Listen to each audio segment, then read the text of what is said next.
Take it away. All right, y'all. Welcome back to the Ern's World Podcast. It's your boy DJ Ern1, And it's your boy Diff Hue. and per usual, we coming to y'all from Portland. And I am starting to lose track of what episode we are at, so you're gonna have to guide us on Oh, this. this is gonna be episode 24. We've really been on a roll. Once again, appreciate y'all here in effect with another one. Facts. Yeah. How you been though? It's alright. It's technically Thursday now. Happy birthday, Steve. Oh yeah, shouts out to Big Bro. It's funny. From we were another just on mother. We were just on FaceTime with bro, and he was like, "Yeah, it's my birthday." I was like, "Bro, what are you talking about?" I was like, "It's the 14th." Well, he was speaking based off of East Coast time, and I was True. like, "Bro, I know. I did not forget your birthday, man." Like, then I was like, "Don't do that to me." I was like, I thought, because it was almost midnight over here by that time, so I was like, "Yo, I forgot your birthday." I was like, "Nah, definitely not." But yeah, happy birthday, Steve. Yeah, man. Shouts out to him, man. You say he out in Colorado right now, right? Yeah, Yeah. definitely kicking it with one of the homies. Shout out to Nathan.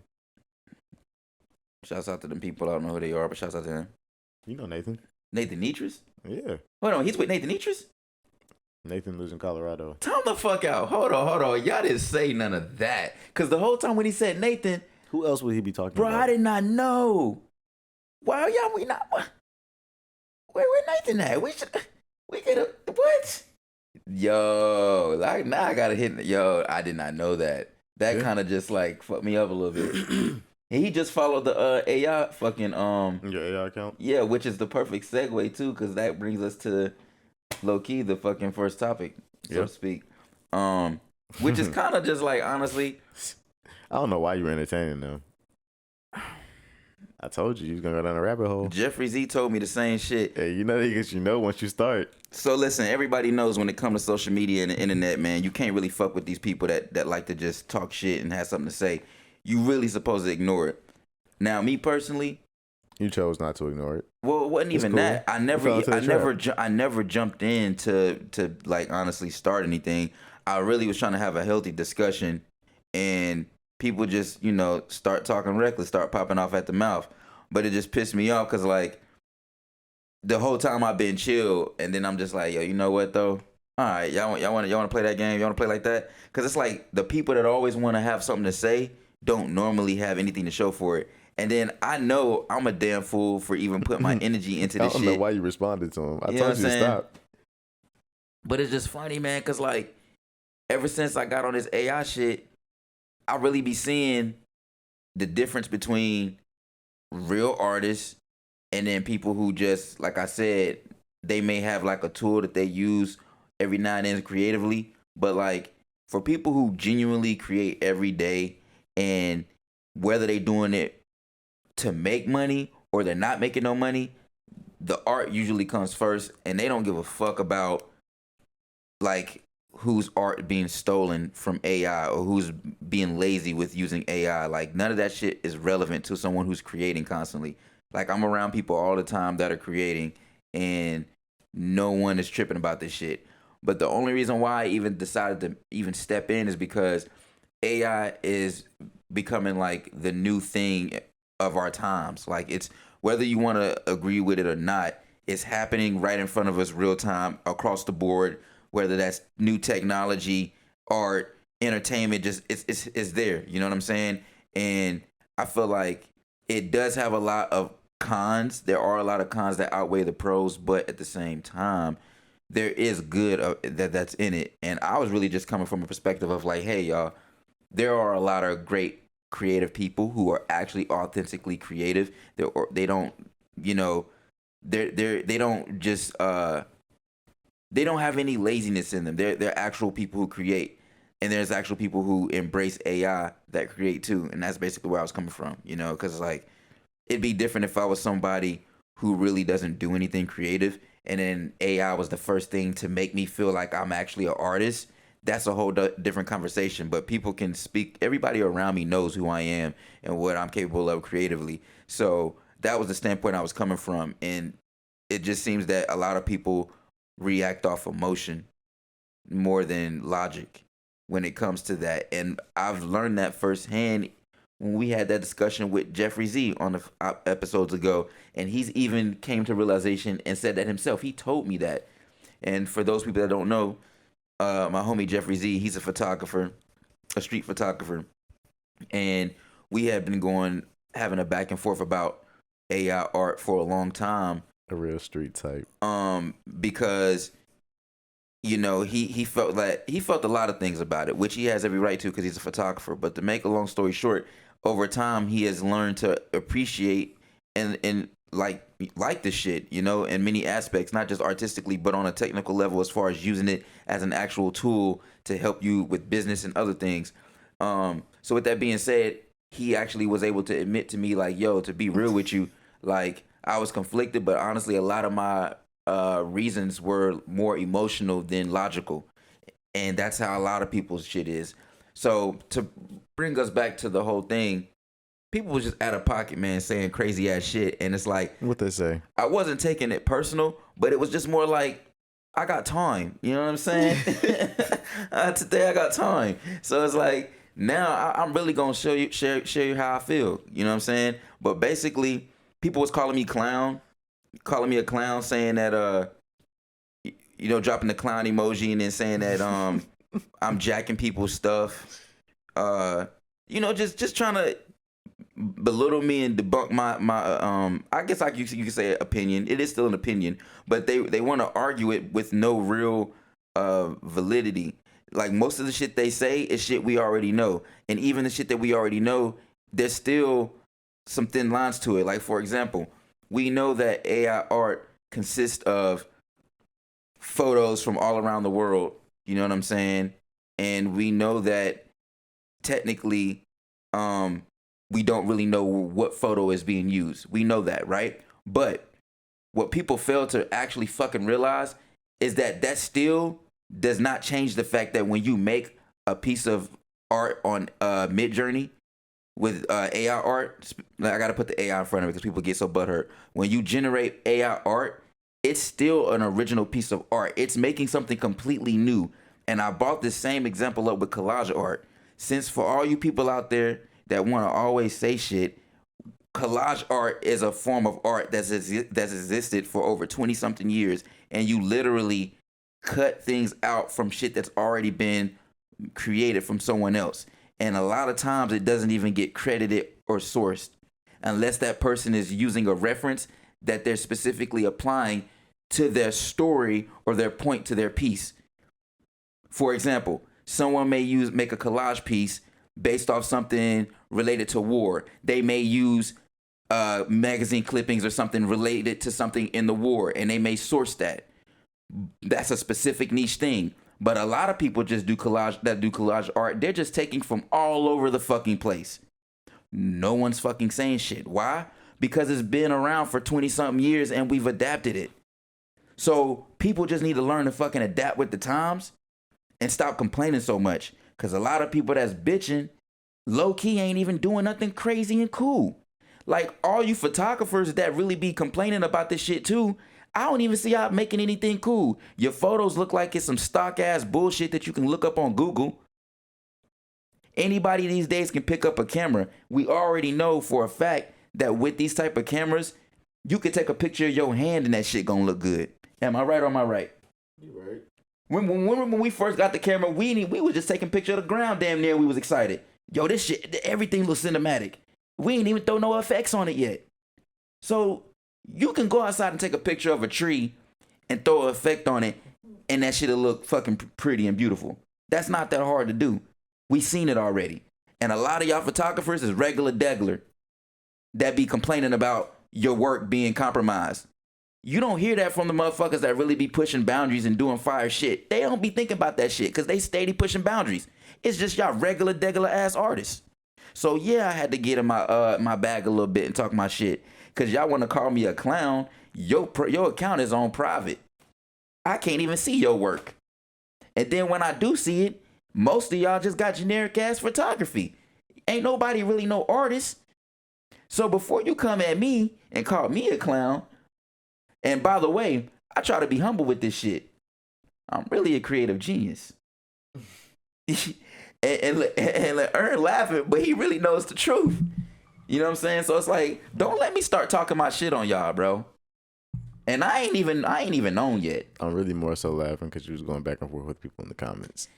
I mean, shit, bro. But like I said, it was coming from a real, like, healthy discussion. It really only got sideways when people started dropping the clown emojis and then trying to tell me that, like, basically trying to make it seem like I don't know what I'm talking about. Like, bro, I've been doing AI art for almost a year now, and all the shit that I'm making is some shit that ain't nobody really fucking seeing. I like to see you do it. You know what I'm saying? But moral of the story, kids, ignore these motherfuckers, man. Unless you got time. If you got time, shit, let them have it. That's how I feel. I mean, I just think it's funny because, like, you were getting ridiculed over something I asked you to do.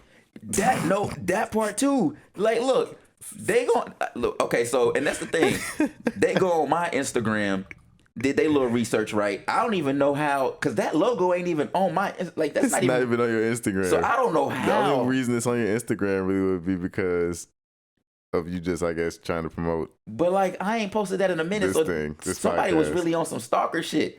They had the nerve to comment talking about some. I don't know. It's just funny because, like, I'm like, nothing about your profile would even say that you suggest that you would be somebody named that goes by the name Ern. Everything about you is Diff. I don't know. Everything man. in your profile literally says Diff. I don't know. That was a weird one. It was odd. But to more context, so people don't really know what's going on. Basically, someone had commented on a logo that I made for Ern. The Ern's World logo, I made for Ern. And yeah, like more context. Yeah, like more, break it down. So I guess to even kind of just give you guys, to go further back, more context. People call me Ern just based off of like the DC, Maryland, Virginia pronunciation of my name, Aaron. Like the AR just sounds like an ER. So Aaron is Ern. Maryland is Merlin. If you ever seen the meme, earned, and iron, earn.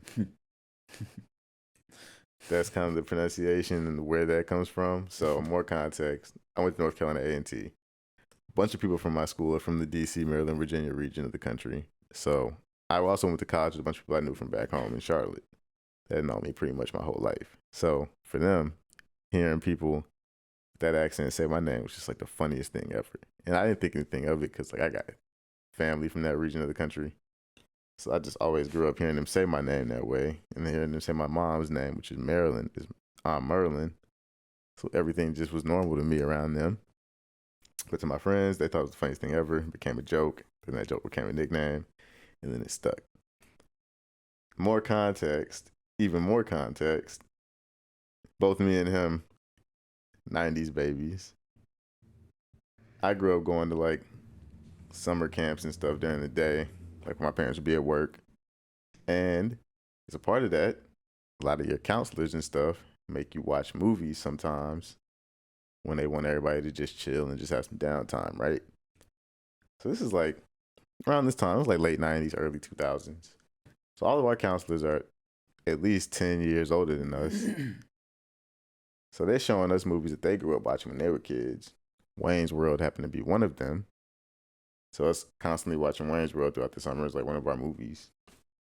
I kind of grew an attachment to that, but also more context. Right.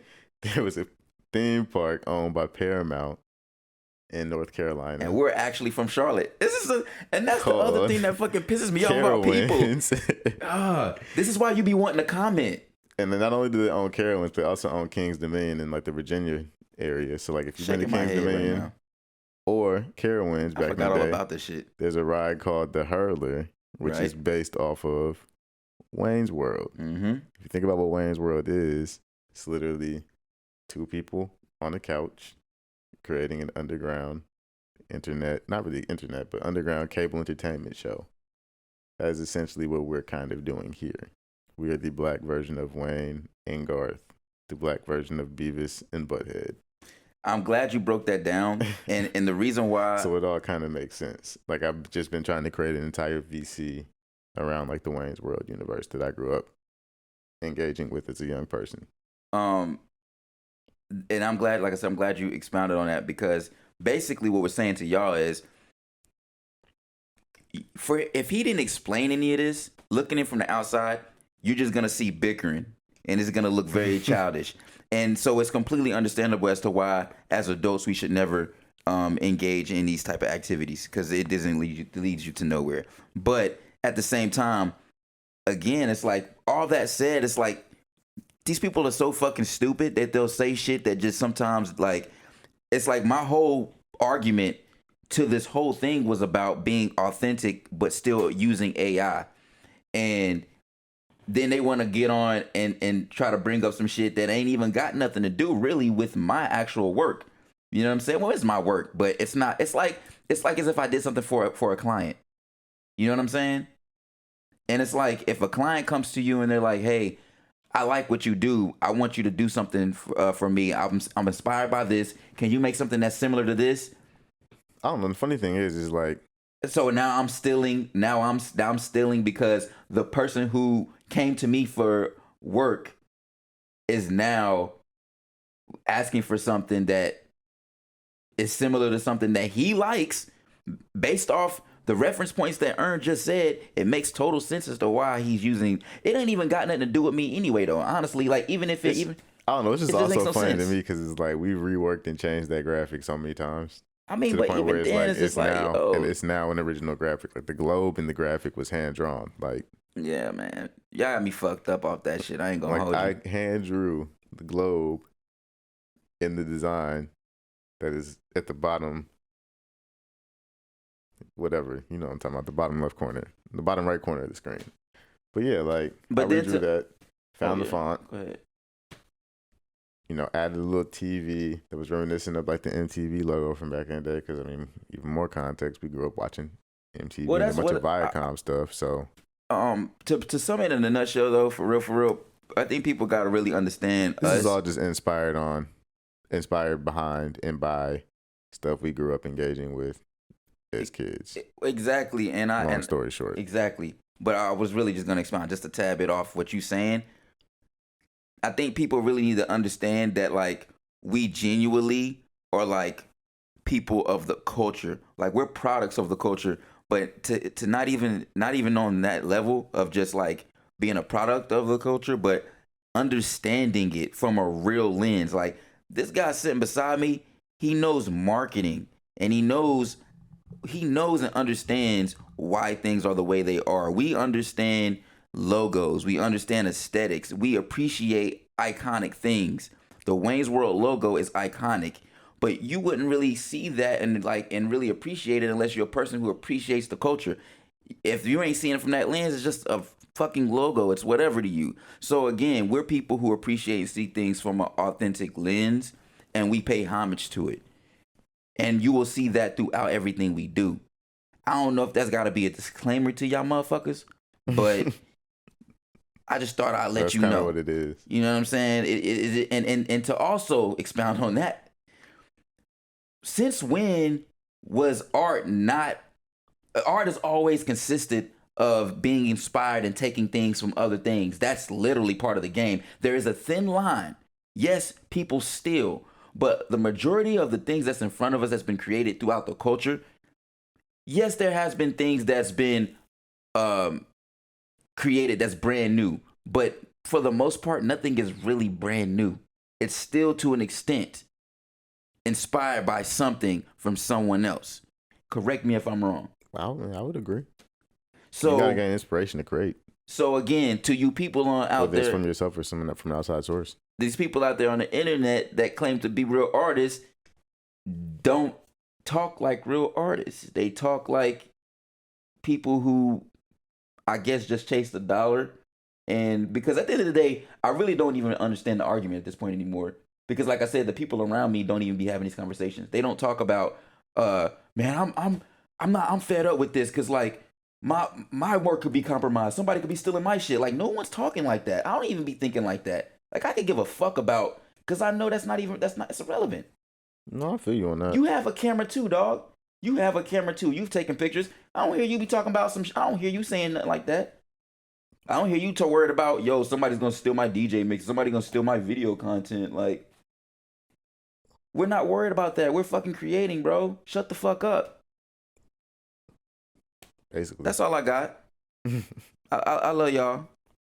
Yeah. No, I just wanted to create something that felt, I don't know, kind of organic and true to us, you know, me and my friend group and stuff, you know what I mean?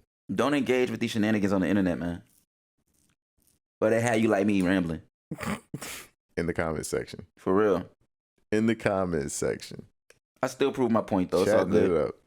But nah, it's funny. You got wrapped up over something. You ain't have nothing really. I mean, you had something to do with it, but it wasn't. It wasn't because of you. Right. They got me on that one. Oh man. And you didn't even back me up. I mean, I told Let you me to hanging. stop. I told you to stop. But you could have low key. That would have shut him down for real. Like yo, like low key. That is literally not even his logo. But like. But no one wants to. That's the thing. Like he ain't got. Who's gonna explain all that? You know what I'm saying?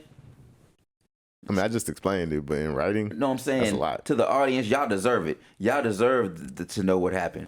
We'll tell y'all. Well, fuck them other motherfuckers. Like, you know what I'm saying? Yeah. Yeah, what we got next? Oh. Grimace from McDonald's had a birthday.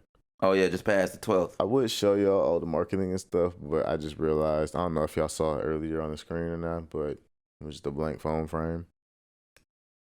I don't know if it's the cable I'm using right now, but We have some technical difficulties right now. difficulties. We'll get back with y'all. But Grimace had a birthday. I don't know if y'all, for the people who grew up in the 90s, y'all might remember having your friends having birthdays at McDonald's. So it's kind of cool to see them bring that back. If you guys aren't familiar with who Grimace is, he's like the purple mascot that McDonald's has. He was like friends with Ronald McDonald and the Hamburglar. Is there anybody else I'm missing? Who's the girl? The girl mascot. I'm not gonna lie, I was never really familiar with those characters. I just knew Hamburglar and I knew Ronald McDonald and I barely knew Grimace. Okay. Well, yeah. Grimace was always the guy that was at the cookie stand, the little cookie station. Grimace is such a fucking grimy name. Like, how did they? I don't know. It's just like, how do you come up with that name? Grimace. Grimace, man. Yeah, but no, they did a whole campaign around celebrating Grimace's birthday. It was like a little, Your little 10-piece nugget. Yeah, it was a little nugget. It was a nugget meal at the doghouse. Yup. Okay, so nuggets and then like a purple milkshake. Yeah, some more bullshit. So yeah, happy birthday, Grimace! Shouts out from to all the '90s babies out there that grew up having birthdays at McDonald's. But also or going to birthday parties at McDonald's. Shouts out to McDonald's too, though, cause I make a little money off y'all with the stock game, so I can't be mad, you know. Moving along though, this is something that you just brought to light earlier today. Actually, no, my older brother brought this to light. We were talking to him on FaceTime earlier, and he was like, "Boosie got arrested." Yeah, I'm not gonna lie, man. This one kind of hurt me a little bit. I actually, for those that don't know, I love Boosie. Like we love Boosie. Yeah, well, yeah, we love Boosie, but like like Boosie everybody in the South loves Boosie. Right. I had a Boosie fade. Like I was one of them. I had a Boosie fade. Hell, I would consider getting a Boosie fade again. So like I wouldn't. I mean, I would, because that's me. Like I can pull the Boosie fade. Unless you had that one. But yeah, no, like it's just fucked up because he had just got his case dropped, and then they said it was federal agents that got him. As soon as he got out. This is in San Francisco, I think. Or San Francisco or Sacramento. Some shit like that. Somewhere in Cali. Somewhere in Cali. I don't want to give you the wrong information. But it's just kind of fucked up because we don't really know what's going on. But they said federal agents. And we can only go off what the motherfuckers are saying in the news. And I don't know shit. But correct me if I'm wrong. Federal agents is different from police. Yeah. So if federal agents is federal agents. If federal agents is on your ass, that means that they already been watching you. So I'm just curious to know what's going on, and I hope that everything's okay. I hope he ain't just being targeted on some fuck shit. But yeah, I'm not fucking with that, man. Cause like, yeah, man, we need Boosie for the culture, bro. You know what I'm saying? One of the few people that speaks his mind and stands for how he feels, and I fuck with that, cause a lot of people don't want to have no backbone these days. And he stands on what he stands on. And yeah, I mean shit. And he's also just entertaining. I'm just curious to know what he would even get arrested for. Like I don't feel like he's really been doing anything. I mean, well, you gotta remember that we know of anyway. So I be paying attention. Like, okay, you gotta understand. Like Boosie has like he doesn't do good with the law. They don't like him. Right. So he gets harassed. Like, and he a lot of times he be filming it. Like, we know that he gets harassed on a daily near his house. Like, the police be harassing him all the time just on that. He already has priors. So it's like, you kind of can't really, it's just like one little small little thing with a person like him, and they gonna try to something major. Exactly. Nah, and it's fucked up because it's like, he already got a record, so it's exactly. Like, and he's like, what, third and time? He's a rapper. And he's like a felon, you know what I'm saying? So it's like it's just fucked up, bro. But it's like, you don't see him doing a whole lot, but we don't know what's going on, you know, off I just camera. see him doing Vlad interviews. Right. But we don't know what's going on off camera. But I don't think it's enough for feds to be on him. Honestly, that's just how I feel looking in from the outside. We got a lot of real world shit going on, man. You know what I mean? There's people being kidnapped, human trafficking and shit. Where's the fucking feds with that shit? Y'all feds spend so much time trying to crack these rappers down, but you don't hear nothing about none of these kids and these women being kidnapped. You know, the police always, harassing somebody, and there's a real crime going on around the corner. Speaking of real crime going on around the corner. Speaking of real crime going on around the corner. Last night, y'all, I literally witnessed. Oh, you talking about the guy going through cars and stuff out here? Yeah, I witnessed a guy trying to break into cars last night. And it was like 3 a.m. I'm smoking a joint in my car, and basically, dude walked by, and it's like dark, cause like I'm black, right? So you can't see in the dark, but you can see you can see me if I got a light on me. So I had my phone on. He walked by me. I thought he was kind of drunk or something, cause he was kind of like stumbling. So like I ain't really pay too much attention to it, but I was still kind of alert. So I'm like, all right, I'm gonna just keep my eye on him. You know what I'm saying? So as he's walking by my car, I'm looking in the side mirror, trying to like peep him or whatever. And it was kind of dark, so I really could only see a figure, but I could see the movement. And I watched him grab a car door. But when he did it, I ain't really think too much of it. I'm thinking maybe he's just trying to get his car. But then he went to the next car in front of him and did it again. Yeah. And I'm like, wait. I know what type of time he was on. I'm like, time out. Like, maybe he's drunk. He just don't know where his car is. Then he went to the next one, did it again. I'm like, oh, hell no. He's trying to break into cars, bro. But what he was trying to do was he wasn't trying to break no windows. He's just trying to see if somebody left. Somebody got caught. He's trying to catch somebody slipping. Exactly. So at this point, I'm already paranoid because I drive a Hyundai and they breaking into these motherfuckers. And my homie literally just got his car stolen a few months back. Yeah. So he ended up getting his car back though. Right, but he drives a Hyundai. So I was just already kind of paranoid. Boys. And basically, shout out to the Kia boys. As I saw him going around the corner, not shout out to the Kia boys. Right, no. As I saw him go around the corner, I started my car and went around, because basically at this point I was like, I need to move my car because my car was in a dark spot and I wasn't even like planning. I was literally just going in my car to smoke. I wasn't even trying to like move my car, but I was like, at this point, shit, I'm gonna have to move my car because I'm already in a dark spot and I feel like somebody could easily try to get my shit. So basically, make a long story short, I went around the corner to basically repark my car, but I was strategically moving around to also keep my eye on that motherfucker. As I go around the block, he's like going across the street to another car. He didn't really see or pay attention to the fact that I'm going up, like headed towards him. So as I finally approached the street too that he's walking towards, I see him walk to the car. And as I like started driving, he literally turns around and walks back the direction he was walking to. So it's like he knew that I was like basically watching his ass. And I basically was just trying to scare him off type shit. And then he kind of like lingered off, you know what I'm saying? And I like parked in front of my apartment. But to make a long story short, man, that shit was crazy because like I never witnessed anything like that in real life, in real time. And it was just like he really was just like grabbing doorknobs casually. And it's like was the perfect time to do it too because it was literally like 3 a.m. So anybody's car that would have been unlocked, he would have got some shit. And would have been gone, like. Yeah. So I told you earlier, somebody did that. Somebody did that to me, low key. I thought I'd lock my door, but I guess I didn't. Came back to my car the next morning. I sat down. And I was like, first and foremost, I was like, yo, it smell a little funny in here. What did it smell like? Like cigarettes. Oh, they were smoking in your car. They wrong for that. They smoke in my car, but it was just like I could just tell like somebody had been in my car, right? And then I was like, all right, looked around.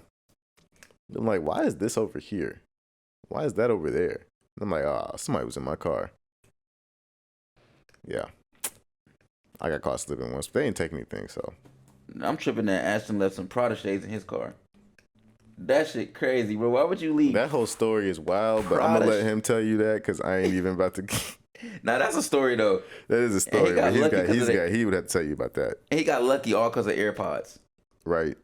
But even still, like, I'm just like, man. Not out here. Nah. Not out here, for real, for real.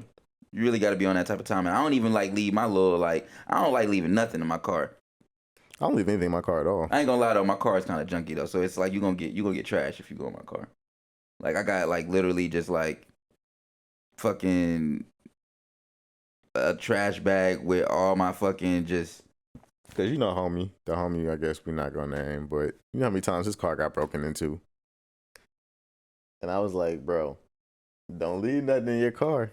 Yeah, nah. Ever out here in this city. My car, I move in and out of my car. Every time his car got broken into, I'd ask him, yo, did you leave stuff in your car? Like, yeah, man, I had a whole bunch of stuff in my car. I'm like, dog, what I tell you, every time you do that, you were literally just inviting somebody out here to break into your whip.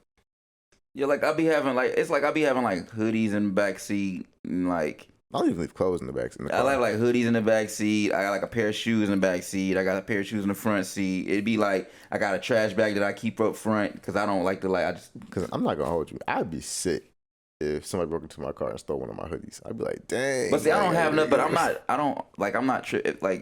My hoodies ain't even nothing crazy. I just like hoodies. Like I've been a hoodie person since like middle school. I would be mad though if somebody stole this Burn Money hoodie though. It's just like, I mean, I just like hoodies. I got an attachment to hoodies. That's fair. Like, any of the girlfriends I've had, you're not making it out of the crib with a hoodie of mine. I'm sorry. No. Not unless it's one that I just don't want anymore. It doesn't fit me. If that's the case, cool, whatever. The ones that I actually wear, nah, I'm bringing that back before you leave. But nah, I guess moving along. Keep this thing moving.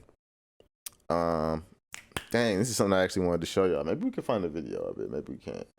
But Martine Rose, I don't know if you're familiar with that, but she's a designer from the UK. She's dropping another Nike collab. She recently did a collab with Nike. When I say recent, I mean like within the past like 2 years, on a pair of Monarchs. And I didn't like them. I mean, I feel like I'm more of a fan of her apparel than I am of any of the footwear collabs she's done. School me a little bit, because I ain't gonna lie, I'm not familiar with her. She's not necessarily she's a fashion designer. How long she been around? For a while. Like 30 years plus? Not that long, but at least she's the light-skinned woman down here on the screen that you see. She's black? Yeah. Okay. Like I said, the light skin woman. Okay. All right. There they are. Oh yeah, them shits was ugly. The Nike Shox MR4. But I'm already not a fan of like those type of shoes anyway, so. The Nike Shox Martine Rose. Those are new ones that's coming out? Yeah, I guess so. If they're not already. What's up with that colorway we saw on Instagram? I don't know. Somebody look like somebody spray painted them joints. No, those shits look real, bro. Those shits is ugly, bro. Those is terrible, bro. Why are they shaped like that? All right, here we go. We're gonna put the TV on. They try to make it like a dress shoe. I don't know, man. It looks like a old school Stacey Adams mixed with a Nike Shox, and I don't like it. It's ugly. And the back of the heel is cut, so it's like it looks like a slipper. I don't like it. Now, I grew up in a time where the R4 Shock had a moment in New York City, so to see them now, it looked like it's not comfortable. It looked like it's gonna be like a heel. Absolutely insane to me. We're gonna get see, she's right. It's absolutely insane. It looks absolutely insane. Like, I'm so used to seeing that shoe normally. It's your favorite sneakerhead and Bronx baddie, Ashley Hall, coming through with this episode of Rate 'em. So I think in terms of quality, the quality on this shoe is done really well. Quality's probably great. It reminds me so much of an R4 Shock. Anyway, I also want to note, I do feel like the heel is just a little bit higher.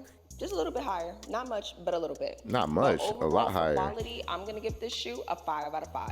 So this is styled as a mule, which is a nod to the Mules and Roses' own label. The toe box is reformatted to a square shape. So we have 3M hits on the tongue, lace loops, and toe box, which you can only see on the white pair, but the black pair does have hits on the lace loops and the toe box.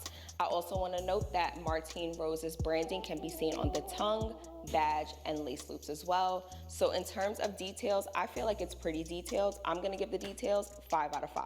So in terms of I didn't see these desirability colors. and hype, I personally would prefer a pair of R4 Shhnow, but that's just me. Me too. But I think if you are into luxury shoes and you like this particular silhouette, then this might be something you're interested in. This just look ugly, but for bro, me, and in terms of uncomfortable. desirability and hype, I feel like I didn't hear much about it, so I'm gonna give this shoe a 3 out of 5.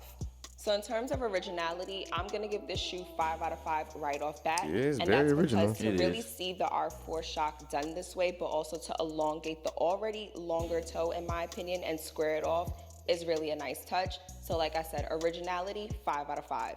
Now, the origins of this particular shoe stem from international football and the contrast in pre-game presentation between tailored suit-wearing men and their standard issue tracksuit-wearing female counterparts. Focusing on reimagining the boundaries of pre-match attire, Rose shared that we recognize a great opportunity to really focus on women and football, and then to make a trainer that is almost like a So it's a smart women's shoe. So I actually Yeah. really thought Oh, I was gonna that chop makes this shoe sense to to why pieces, it's like but a- it's really Yeah. not that Ah. bad. But it's still like a. Details, the Okay, strength, 'cause and I was the like, quality. okay. So overall, I'm gonna give the Martine Rose a 4 out of 5. Yeah, 'cause I'm like, that don't look comfortable for me to wear. I mean, I wouldn't wear it anyway, but Martine Rose as well. That heel thing's like weird. I'm not rocking with them.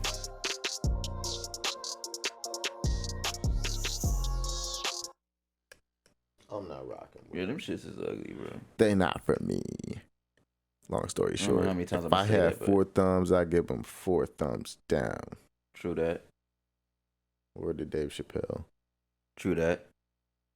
Yeah, so I don't know. People have been sending. There was some pictures of those that surfaced where like they look like they were in like it almost been like airbrushed. They weren't it. Airbrush though. I know they weren't airbrushed, but they just weren't it. The colors were like it was like a blue and like purple. Very like, why am I drawing a blank on how to say this? It almost reminded me of gradient. Like, it almost reminded me of like a jersey, like a soccer jersey, or like a. Blue was like a blue and purple gradient. Yellow and what was the yellow? Yellow. It was and mainly yellow yellow. and yellow and red, yellow and orange gradient. You know, yeah, it was something like that. It Yeah, was it mainly wasn't- yellow going into like a blue or something. No, it was yellow going into orange, and then blue going into purple. Oh. And then there was like I want to say a gray one that they showed as well, a grayish color. But yeah, those are the Martine Rose Nike Shox. I'm not a fan of them, but there you go. That's what you like. There they are. But yeah, on other news, on another note, Tyler Perry bought BET and VH1. Making them power plays. Super power play. Not only does he have his film studio now in Atlanta, he now has his hands in TV.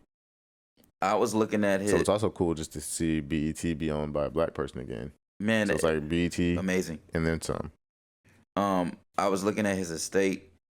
I was on Instagram and it was just crazy. Like, bro has a whole airplane strip on his land. Does he really? Yes. I've seen And pictures it's of his like- house. I've seen pictures of his house before, but I didn't realize that he had a. Dang, I can't talk right now. I didn't realize he had a landing strip out there. But I Yeah. mean, doesn't surprise me. I mean, I wouldn't be surprised if we had a helipad out there too. It's just amazing, you know, like, not only, of course, because he's black, but he's a black man who really was sleeping on a bench Yeah, like if you with his fucking script. if you think of his story, it's just actually crazy.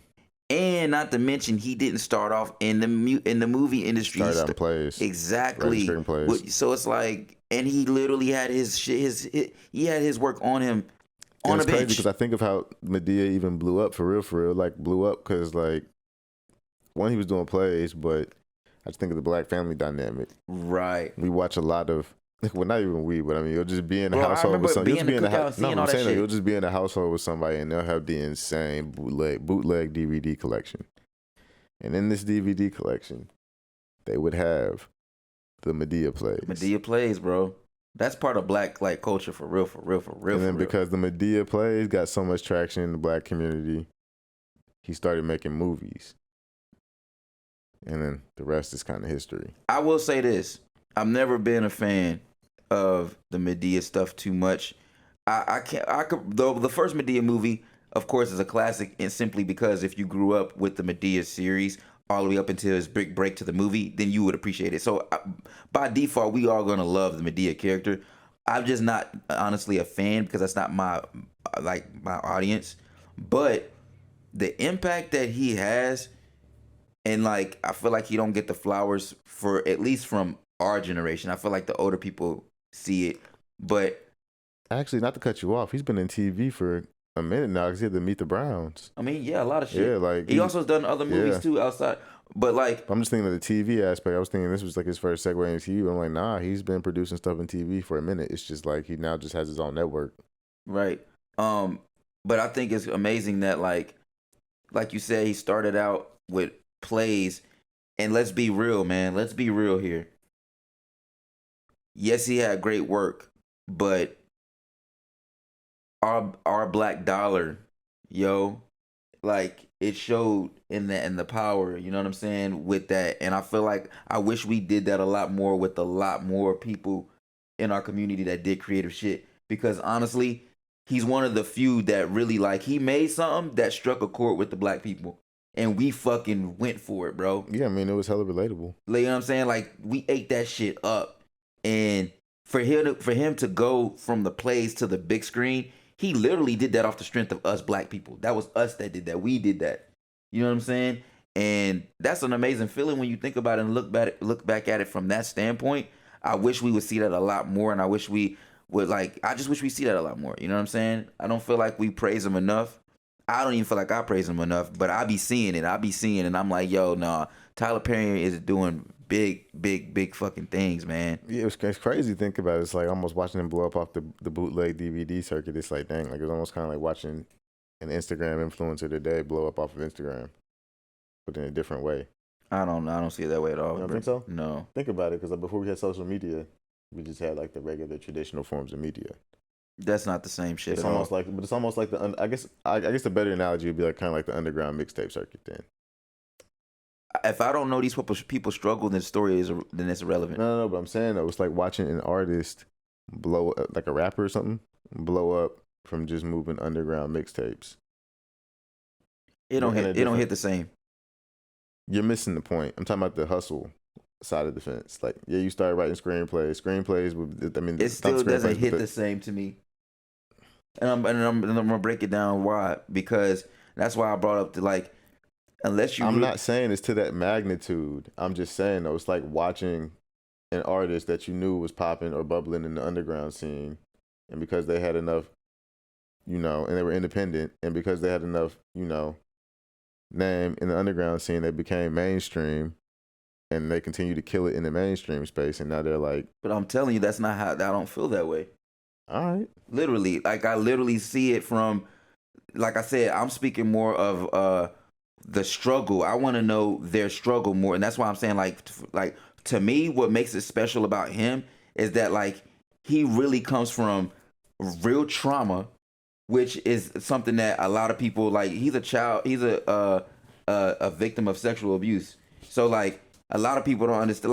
Like this dude lived through real trauma and lived through poverty, and still chases dreams. Fuck all them rappers who fucking was just rapping and grinding. That's a whole nother. This is somebody who had to overcome trauma and poverty and still chase his dreams. That hits different, bro. So it just does. Like for me, no, I'm not saying it doesn't hit different. I'm just saying it just hits like, different versus a motherfucker like that's rapping and grinding. Like I need to know his struggle. Was he sleeping on the floor, bro? You know what I'm saying? I'm just saying this shit don't hit. It don't hit the same. Needing to know somebody's struggle aside, I'm just saying though, it's kind of similar to watching an artist pop, but knowing them from the underground scene. Like, cause like I said, if you know, he came from plays. His plays were getting recorded and his plays were getting passed around on bootleg DVDs while he was sleeping on benches. Right. That's what I'm saying. Like that's the part but that's what I was saying. That's the part to me that is the most significant out of everything. Just, I don't know. I relate to that struggle aspect, and that's the part that I just see over everything else. It's hard. I was just trying to like just find some overlap between this and rap, but you know. Nah, because it's not the same. That shit don't hit the same, bro. That's what I'm just saying from an underground standpoint, like you saw his DVDs getting circulated from an underground standpoint. Okay, yeah, I guess you're right from that standpoint. You're right. Like, I ain't looking at it that way. Yeah, that's what I'm saying. You're right. Yeah. No, agreed. Totally. Yeah. That's all I was saying. No, I feel you on that. But nah, like his story is crazy. Like he was literally sleeping on benches. Yeah. As he was writing these plays that people were falling in love with that black people were falling in love with across country. Yeah, man, that shit is inspiring, bro. It's just dope to see it go from that to this in real time. I mean, this man is anyway. Bro. This is a billionaire. We talking about another black billionaire. That's what gets me hyped. It's not about the money. It's just the fact that, like I said, we talking from the bench to the bees, bruh. From the bench to the bees, man. Come on, bruh. Stop playing, bro. That was a bar too. Yeah. Real life bar, yo. He really raised the bar for all of us. Like in the movie, if you're a black person and you're trying to get in the movie industry, you should be looking up to Tyler Perry, at least in the sense of like the business. Not even that, but I mean, if you're just even trying to just work in the industry, you should be honestly thinking about maybe going to Tyler Perry. Yeah, that too. You know what I'm saying? That too. Because I'm pretty sure he's probably going to hire a bunch of black people to help continue to tell his black ass stories. Facts. And that actually brings me to another interesting point too. I can't wait for more people like me. Maybe one day I might cross paths with Tyler Perry to like bring some more things to the table and expand, you know, his empire with like new endeavors creatively for the black market. Cause like what he's done, he's already got the foundation and staple. Now it's time to like really start doing some eclectic outside of the box shit that, you know, is marketed towards black people. And I can expound on that just a little bit. Even with like my AI shit, like Jeff would hit me up. You know, my AI shit is like really like kind of dark and like, you know, a little twisted and fucked up every now and then. You know what I'm saying? And when I started making that shit, I knew consciously that it was kind of dark. And I ain't gonna lie to you. I will admit, I purposely made a conscious effort to like not depict black people in a certain type of light. So I genuinely, anytime I would prompt like some like crazy off the wall shit, I didn't purposely put black people in a crazy light. But then Jeffrey Z hit me up and was like, yo, I fuck with your AI shit and all, but like, where's the black people at? And then I broke it down to him. I was like, well, I put black people in the shit, but a lot of the shit I'm making is kind of fucked up. And he's like, so we like to watch horror movies. We like fucked up shit. And I wasn't thinking about it from that perspective. I was just thinking about it from just more like, we already get depicted in such fucked up light. If I'm gonna put us out there, I want us to look like, you know, some more kings, positive. Yeah, kings and queens type shit. No, I feel it. But then at the same time, I was overthinking the situation too, because it's like at the end of the day, I like what I like. I like horror. I like violence. I like all that type of crazy shit. So with that being said, like, I want to bring that to the table more because he was like, yo, yeah, we don't have too many black horror films. We don't have too many things that are like on that type of level that cater to black people. You know what I'm saying? We like that shit too. You know what I'm saying? We always getting killed in the motherfucking movie. Yeah, we always get. You know what I'm saying? It's not cliche, but for real, we always do like take us out first. Yeah, so it's There's like not even a handful of times I feel like we've made it to like the end of the movie. Shout out to Busta Rhymes, Trick or Treat, motherfucker. Shout out to LL Cool J. Yeah, some of the first early ones to survive a horror movie. And Deep Blue Sea. Yeah, which is a classic. And Slick, I thought he was done for. Right. And he just pops up at the end of the movie. And low-key saved the day with the... Yeah. I'm trying to think what else. Who else has survived? Like another black person that survived. Busta Rhymes, Halloween. Well, yeah, that one. But I'm talking about another. You just mentioned that one. I'm talking about another one that we haven't mentioned yet. That's what's kind of hard, right? It's kind of hard. They ain't really too many. I guess you could say Ice Cube and Anaconda. Yep. But I mean, he survived. I'm thinking of like horror movies though. Yeah, Busta Rhymes he faced the devil himself. Cause there was a Trey Songz was in, what was that movie? Was it Texas Chainsaw? Oh, he got murked real quick. I know. That's why Yeah, I'm it was like, takes place on. You know what's crazy though? It's funny we're on this conversation. and there was the dude that played Arnez in One-on-One, and the dude that played the dude in Cousin Skeeter. He was in was he in House of Wax? Oh yeah, he has a wax. Got it on DVD. Yeah, he got murdered. He only lasted like the first like 15 or 20 minutes of the movie. 30 minutes, but yeah. 30 minutes or so. Yeah, like. But it's funny we've actually on this conversation because you heard of the movie The Blackness, right? Oh, The Blackening? The Blackening, yeah, The Blackening. Yeah. So like, I think it's more like a black comedy type thing. It's not really like not black comedy, dark comedy. Is that what you call it? Or black comedy? No, it's still a black comedy. But it's a dark. It's like, you know what I'm saying. It's supposed to be like dark comedy. Yeah, dark comedy. But it basically, I'm getting as like, we need more things like that, you know, but less like, you know, actually serious. And like a good horror movie that's, you know, got black people in it. Yeah, it don't always got to be comedic. Yeah, it don't always got to be comedic. We don't really see too many of those anyway. So I wasn't mad at that angle. The Candyman movie would be. That new Candyman was disappointing. But I'm saying, I guess that would be a good example of a horror movie, a black horror movie that wasn't comedic. Exactly.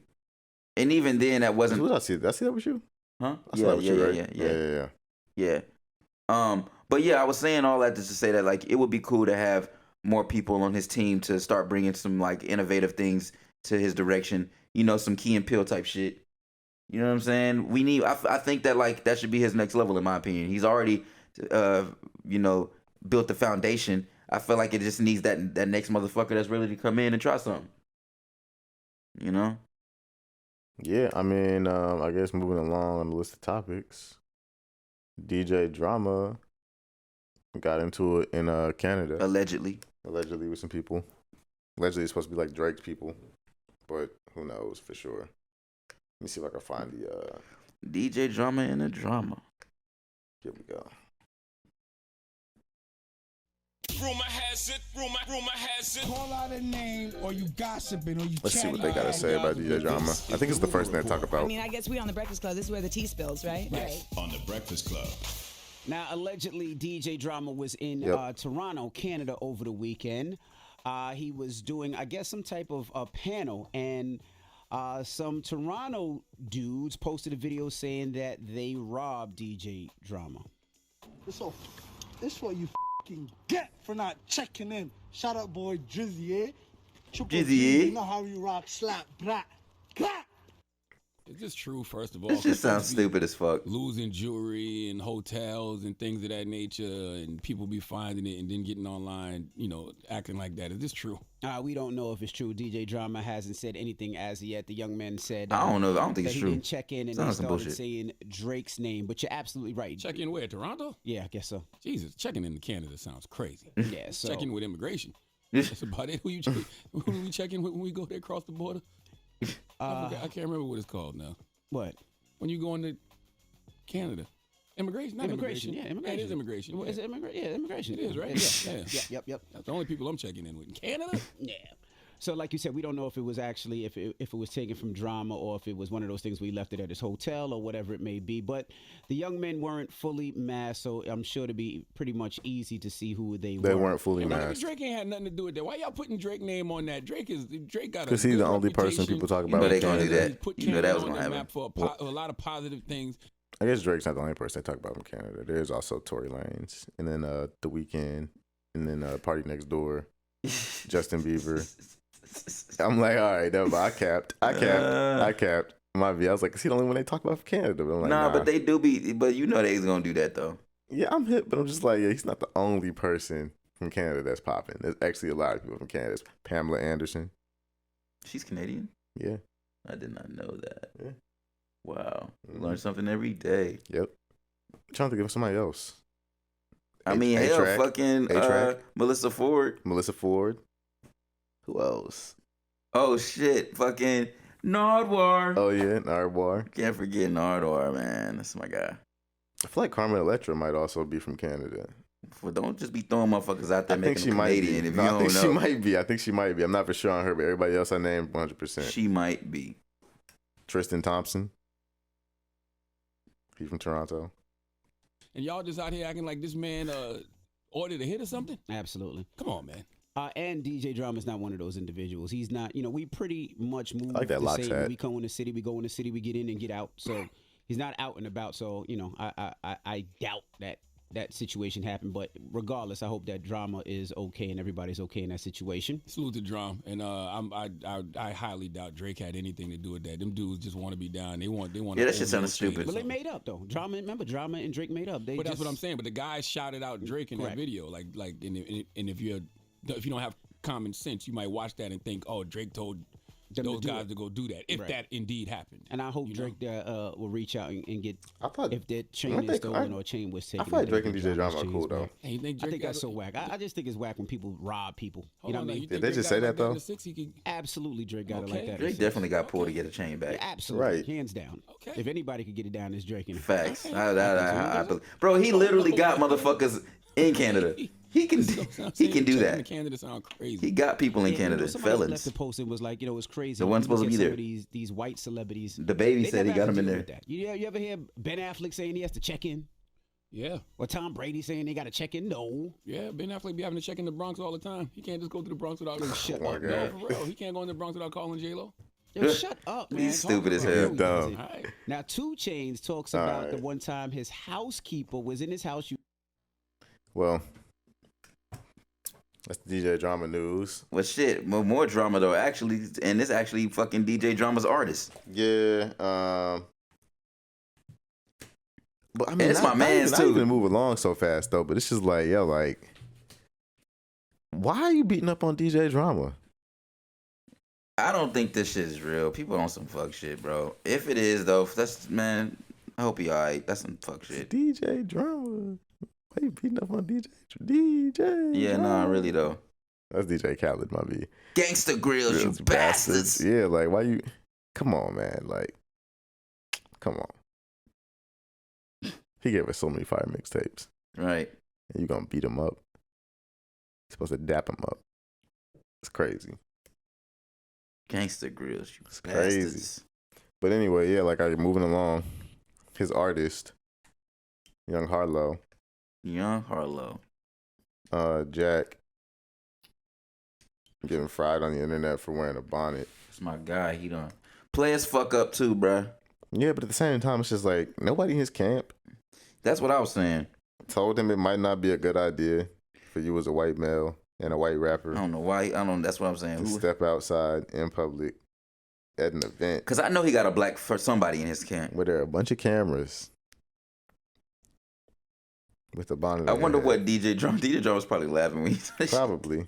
I'd be laughing if I was like, yo, like, come on, bro. You know he called him up laughing, was like, yo, you can't do that. Because it's funny. Like, it is funny, bro. It's hilarious. Let me find the video. Here's the video.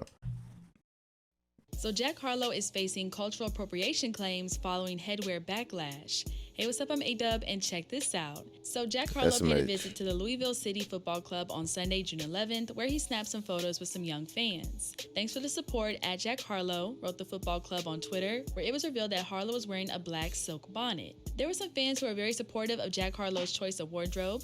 I mean, it protects curls. He has curly hair, wrote one. A black silk bonnet. Not just the black bonnet. A silk bonnet. A silky. That's the auntie status.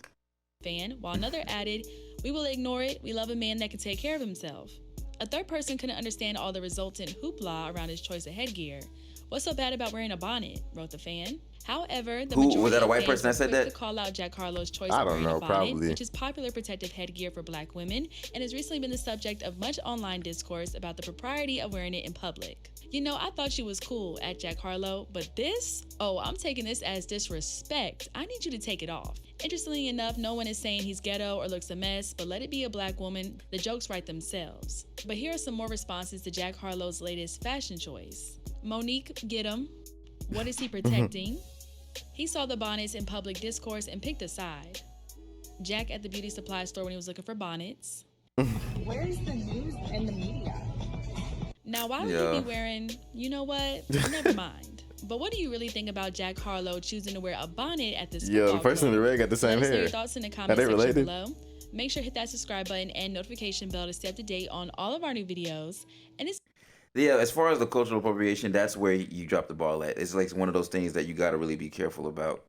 And that's what's unfortunate about being white sometimes. It goes back to the conversation You we know, had from last time. Being a guest in the House of Hip Hop. Yeah, you and just bro got gotta a little know. too comfortable over there. Mm-hmm. Put on a bonnet.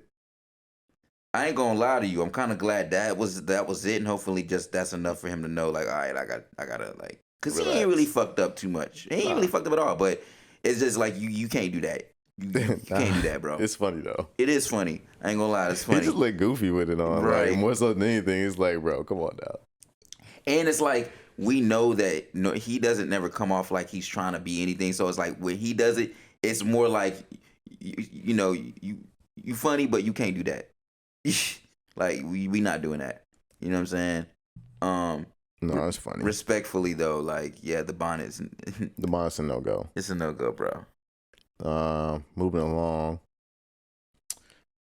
We listened to Doe Boy's new album. What day was it? 2 days ago? Yesterday? 2 days Yesterday. ago. 2 days ago. 2 days ago? 2 days ago. What's the name of the album? Beezy. The name of the album is Beezy. Normally we would show y'all the album cover, but we having technical difficulties at the moment. So we listened to the album. It's got about how many tracks on it? It was like 13? Something like that. It was a good amount. Yeah, I said, what would you grade it out of 10? What would you give it? Probably. I'm thinking maybe like 4. Yeah, I was about to say 4 or 5. And I'm only saying that because it didn't really hit as hard as some of that exactly. stuff. And I fuck with Doe Boy. He like Ern is actually the one who put me on Doe Boy, and like my introduction to him was like slaps. Like his shit was hard body. I was like, all right. Like to be honest with you, he doesn't like say a whole lot of anything different out of his catalog, but it's that energy and the production's fire. It was like this album for some reason, bro. Based off what I've heard from him, I'm not gonna lie, he doesn't give me a whole lot of diversity on his flow and the things he talks about. And I'm not gonna say flow. He be having some different flows, but the substance, he pretty much says the same thing. So I was expecting the same substance with the same type of vibe, but when I got this project, like a lot of the beats were kind of like all over the place to me. Versus the last project where it seemed like that shit was just bop after bop. All that last project I felt like was no skips. Am I tripping? That was like no skips. That was the Oh Really. I'm trying to think. You don't even remember the shit. That shit was like no skips. I don't even remember what was all on it. I gotta look at the track list.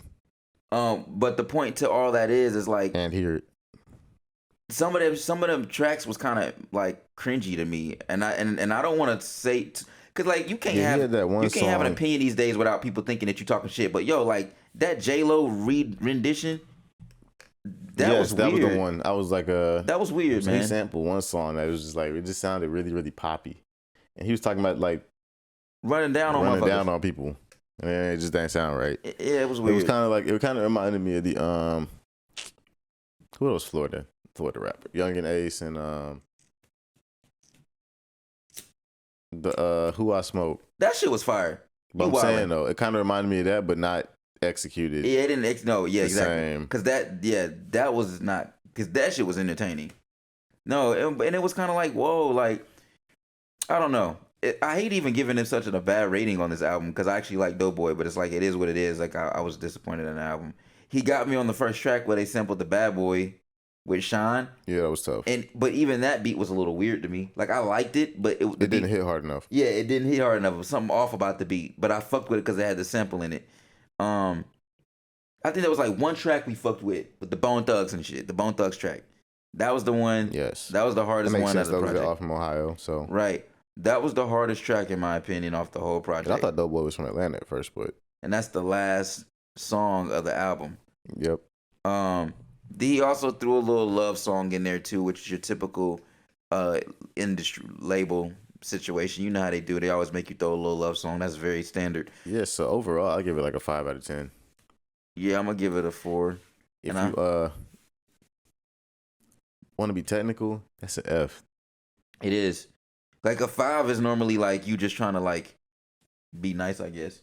Yeah. But I mean, like technically, if it doesn't get a 7 out of 10, it's technically it. from a college standpoint, you got to retake that class. Shit. Yeah, I'm agreeing.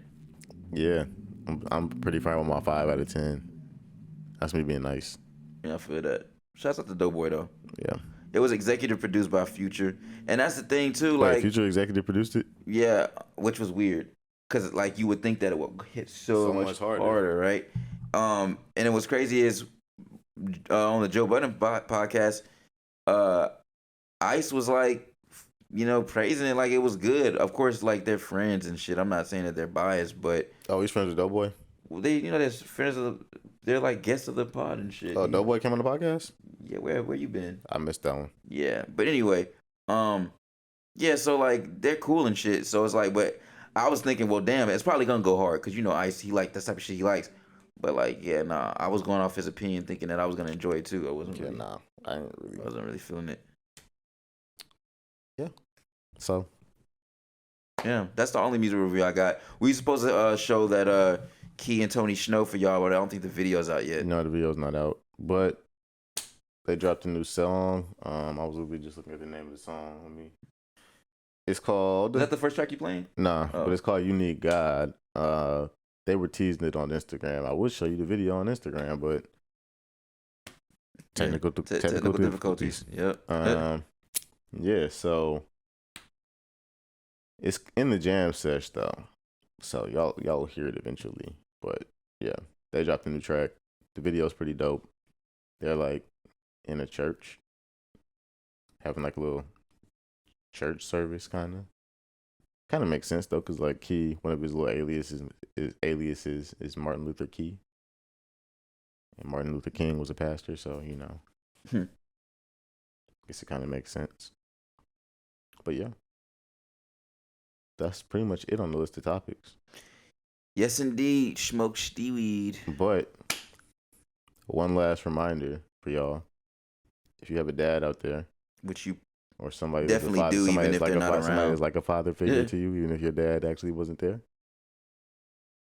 This weekend is Father's Day, so give them the day specifically. Let them know. Sunday, right? You don't even know. I believe it's Sunday.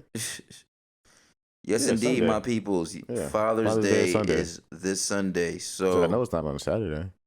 Please share your love and appreciation. Give your dad a card. To the father figures. Give him a tie. The dadas.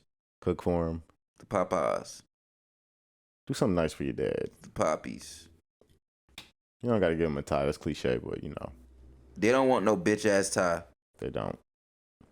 Get your dad something that they can actually use. And if you he'll appreciate. If you can't get them nothing, let them know that they raised a boss ass motherfucker like you. Yeah, I was about to say a fine young gentleman, but you could be a lady, so there's that.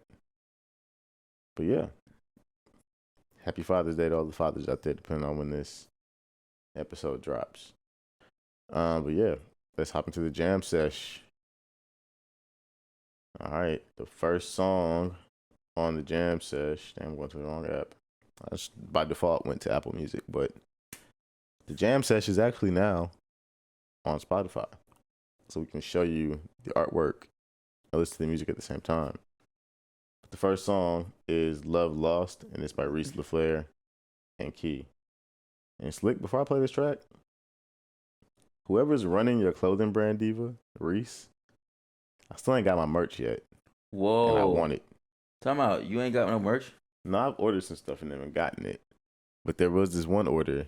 I've been trying to get this order since 2020. Have you reached out to him? At this point, I ain't getting it. I know I'm not getting it. I just like fucking with him now on IG. DMs at this point. Just DM him in my order number and seeing if they're going to actually give it to me or not. Yeah. At this point, I know I'm not getting it, but... What'd you order? It was a sweatsuit. The whole set? Yeah. Wow. They were supposed to give me a t-shirt, a hoodie, and a hat. No, I've been on their heads about it, but they just ain't. They ain't contact you back. Nah, and other people in the comments been like, "Yeah, I ordered stuff from them, and I ain't got it." And I'm like, "Yeah, like, yeah, they got to fix y'all that. not getting it." So they just got your money though. To the brand Diva.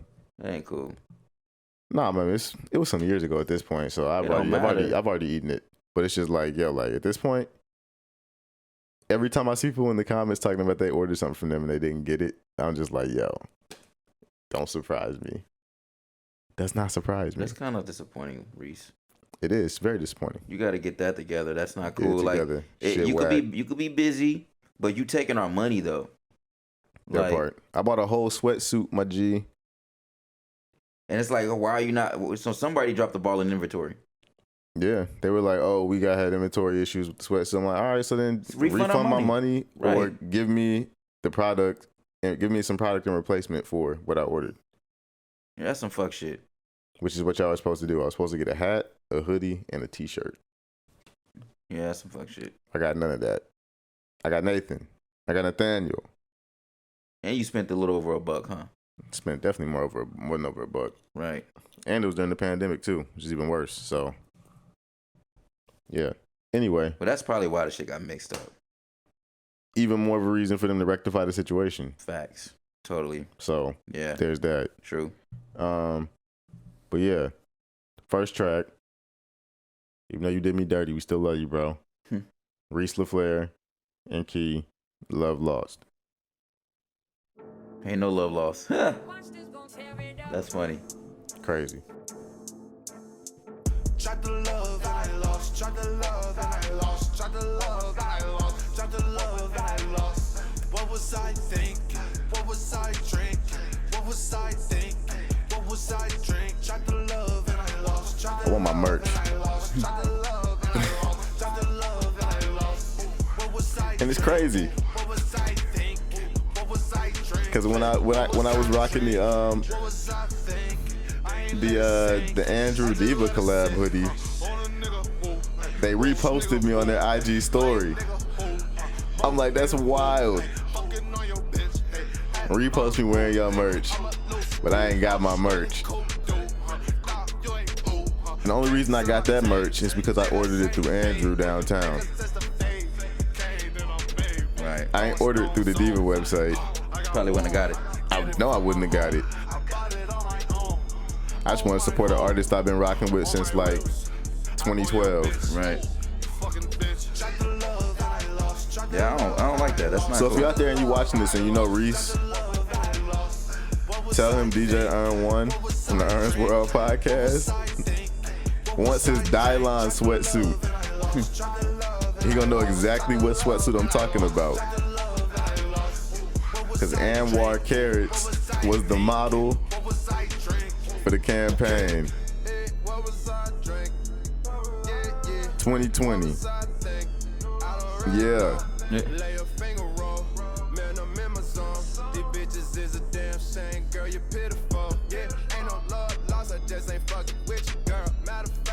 Slick.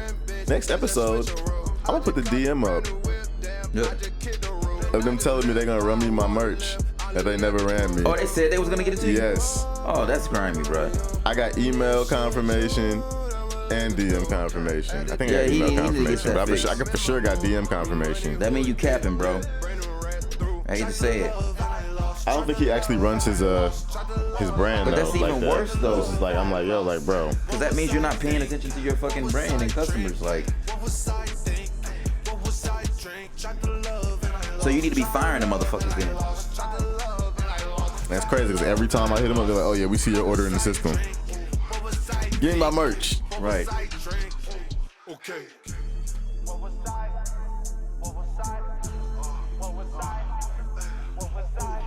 Weak. Y'all go check the playlist, man. This Jam Sesh playlist is amazing. Like, I was listening to it on the way over here today, and like, it's really a vibe, no skips. Definitely if you want to just catch a vibe. Yo, I was trying to catch a vibe in my Dylon sweatsuit. I'll be complaining about this the whole time this track on. Let you know that. I was thinking about that. Right now. So before any of y'all out there buy merch from Diva, think about what I just said.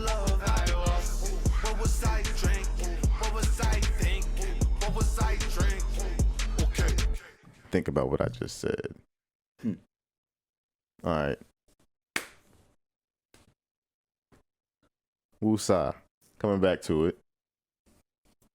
Shout out to Tony Shhnow and Key. This is the song I was just talking about before the Jam Sesh kicked off. It's called You Need God.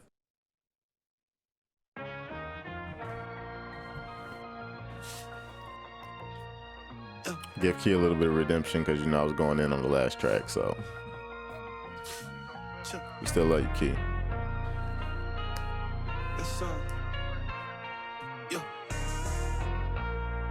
I was listening to this shit too. Took my money and give me a sweatsuit.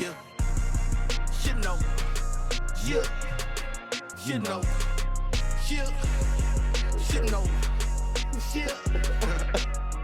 What's wrong with these? Life's a trip, ain't it? If you can trip off life, I need a hit, ain't it? If you got more than one life, is you a cat nigga? I don't know who they is, but I am that nigga. Okay, I know I said I was gonna get off of this. Okay, shut up, son. But I try to get my money back via PayPal. It's usually why I pay through PayPal, right?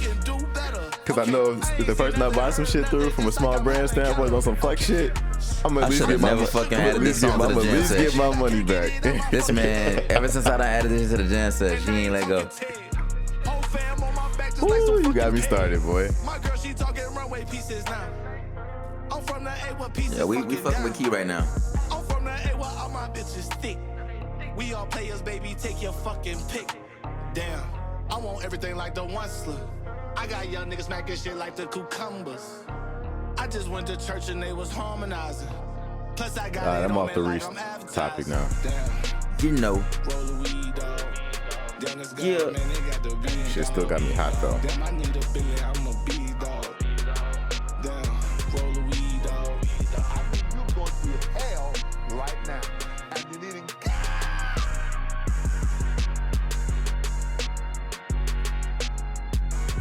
I told the bitch she would never understand me. I had you like the pilot first class, I just landed. My Jacob cost the key. I African my diamonds in my hoodie, Japanese. My bitch a ratchet, I don't like the model hoes. I'm indecisive, I can't pick, so I need both of those. I look like I serve crack, diamond white, this triple black. You see at McDonald's, now when hungry, I just grab the Mac. It's just me or you and I ain't going, so that's gonna be that. You try to be me, you should try to be realistic. All the guns got switches, we ain't tripping, we trip with it. Bitch so bad that I had to put my dick in it. Every time I'm in a trap house, nigga, it's a lick in it. I told the jeweler I'm a plug, put a brick in it.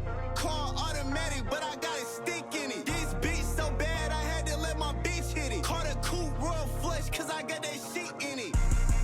Shit no. Yeah. Shit no. Yeah. You know. Shit. Hey. I mean, you're going through hell right now. And you need God to walk the middle way. The God will not only be here, but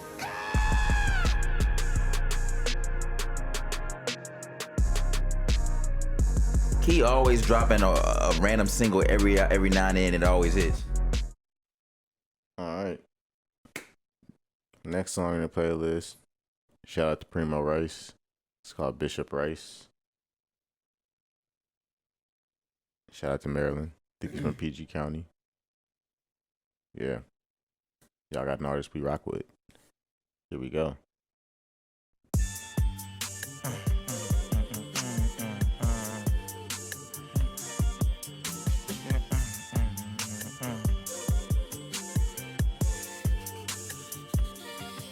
I whip a funky mixture, say I'm serving bass, pushing cake. I count 100 racks of better finest leathers on display. Yeah, now the sample's crazy. With ease, I keep it P, you niggas play. Ain't These got no beats just fire, to be That's honest who I with need to you. get some beats to. What, Premo? You be having them joints. Yeah, bro. These niggas life be like a treadmill, they just running. This that new rice that get you right, I got exquisite taste. I don't remember how I even found out about him. They Larry June artist, ain't he? What's he on the track with Larry June? I thought you said he was Larry June's artist. I don't think he is, but he might be. You said that to me. I don't know if that's true. I said that? He definitely told me that. Let me look it up real quick. That may not be true though. I'm on the island on recliner, staying sucker free. My bitch is down, she rockin' diamonds, ain't no touching me. Larry, non-contact sport, nigga, $1,000 mink song. You niggas will never feel shit like this in your life. You dig in your motherfucking life. Well, I'ma need that. I go to work. I go to work. I'ma need that. I go to work. I go to work. I go to work. I go to work. I go to work. I go to work. That'd be crazy.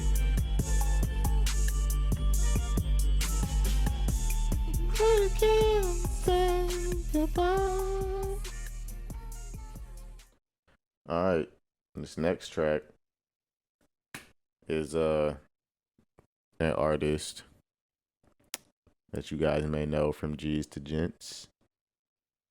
He goes by the name real of- ones would know that. Right. He goes by the name of MTV's Riff Raff. Well, I mean, back then he went by MTV's Riff Raff, but now it's just Riff Raff. The name of the track is Larry Bird. I can't not remember the name of the song. AKA Jody High Roller. That he actually sampled for this track. But it's fire. Watch what I'm doing. Focus boys off 3-wheel, the ancient ruins. I tatted up back. Yeah, okay, so here's what Genius says about Premo Rice. Richard Dixon, better known by his stage name Premo Rice, is a rapper and producer from Prince George's County, Maryland, aka PG County. The self-proclaimed pimp god and Bishop Mac came into the game around 2012 by way of making beats. So he makes all his beats? And maybe. That's kind of dope. Not too fond of how other rappers flowed on them. He started rhyming over his own work. That's how I'm actually not even mad at that, That made me man. appreciate him so much more. All right, Premo, we see you. Nah, facts, bro. And yeah, that's dope. Shout out to my guy, Richard Dixon. Because that's how it is with me. A lot of people wouldn't fuck with my beats, and that's why I started rapping on my own shit. But now people fuck with my beats. Yeah, his name is Richard. I wonder if people ever call him Dick. Probably be funny. He probably slap the shit out your ass. Probably hated when people did that shit. Oh, man. That's such an old nickname, though. Like, how did they even get Dick from Richard? I've never understood that. Shout out to Premo Rice, though. I got another homie named Richard. Rich Palmer.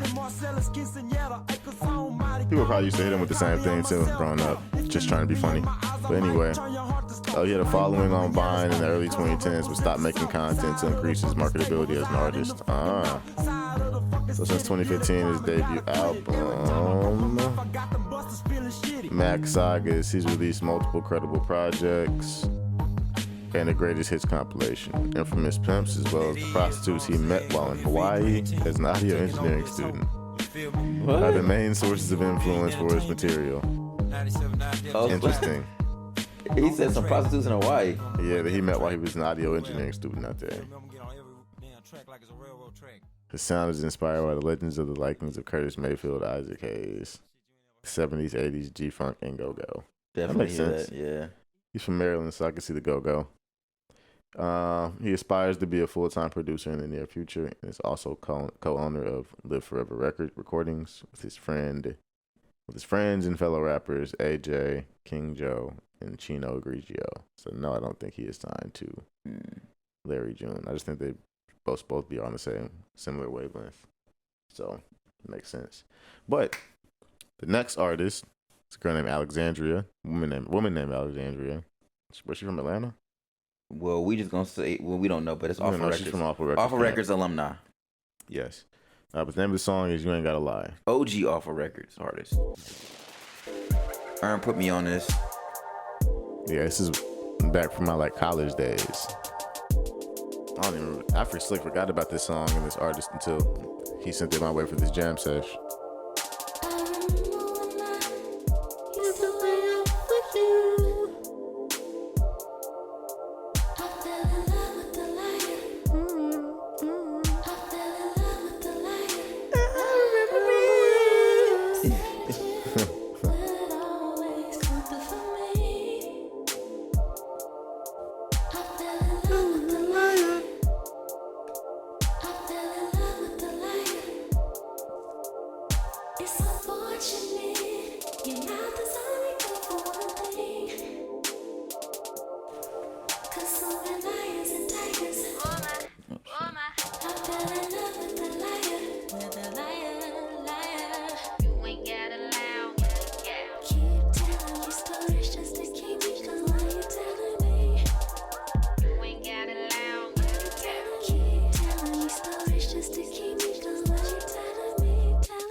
These are tough.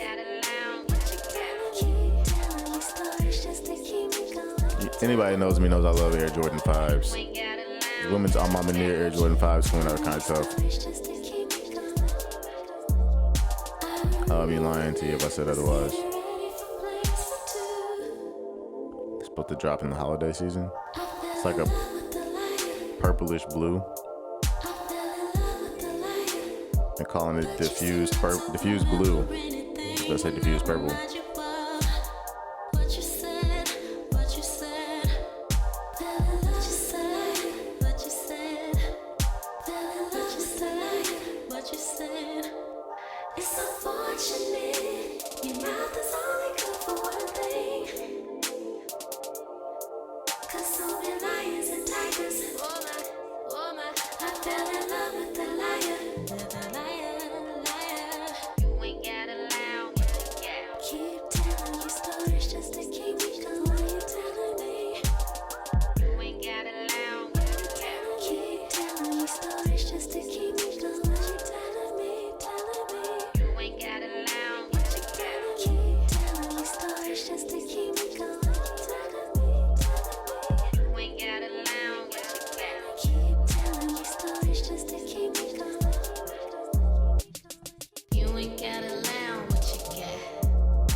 Either that or you're not. You ain't gotta lie what you got. Either that or you're not. You ain't gotta lie what you got. Either that or you're not. You ain't gotta lie what you got. Either that or you're not. You already know what it is. I just did the hear come from your lips. I want these too. This is ugly. These? Yeah. No, they're not. Yeah, is there another angle? Bro, that shit's ugly, bro. Cold. This is ugly. I don't like the way they shape. This is ugly. Cold. That's because you never seen them on feet. I don't need to. Yes, you do. Saying that shit a lot and they don't ever be working with me. You just see them on feet. You just see them on feet. All right, the next song.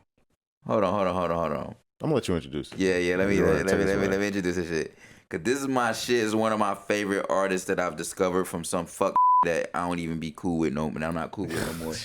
So yeah, but shouts out to him because that's the one great thing that he did do before he did fuck shit was he put me on to this artist named George Clanton, and he is coming to Portland in September. I just copped tickets this week, and I'm actually hella fucking hyped because like low key, he really is that vibe, man. Like, and if you know, he's low key an OG of Vaporwave. For those that know Vaporwave, I'm gonna leave it at that. Shouts out to George Clanton. He just dropped this shit. It's called Justify Your Life.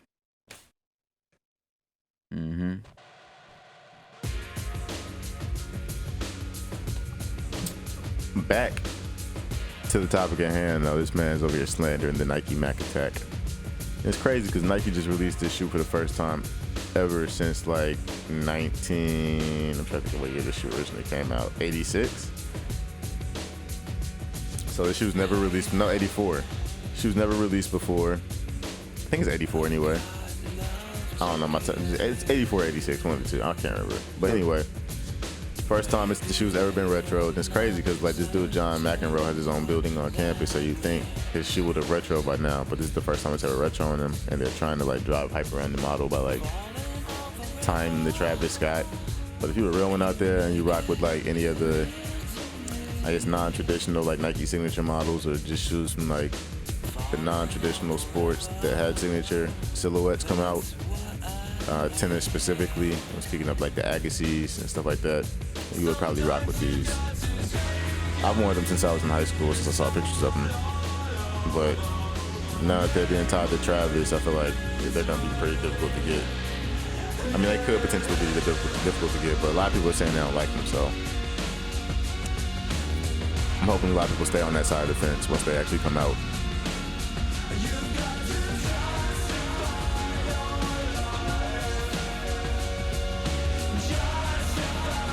I like, they look weird from the side. They cool like from that angle, but okay. I need to find more pictures of like John McEnroe wearing them.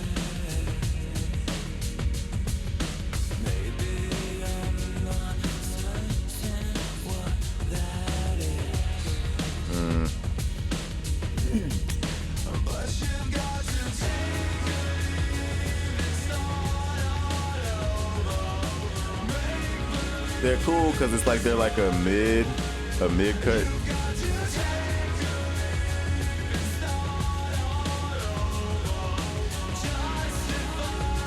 Those are my speed for sure though. I mean, I feel like next episode, I'll show you guys, there's a picture of Travis rocking them with like a pair of jeans. I'll throw those two. Yeah. They look better in that picture, don't they? Is it a different colorway? I don't like the colorway. Yeah, they got different colorways coming out.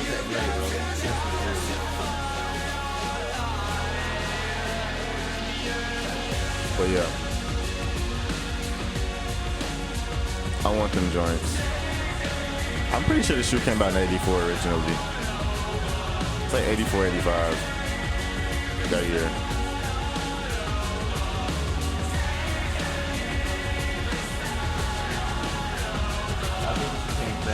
Because it's more defined. You think so? Yes, you definitely can like legit see it. It had a staple, it had a signature to it. I'm gonna put it back. But I mean, that's just my opinion. You already defined it. That's what I feel like. But yeah, appreciate y'all checking in with us. Per usual, like, comment, subscribe, and of course, share with your friends. Deuces. We will catch y'all on the next episode of the Ern1 World Podcast.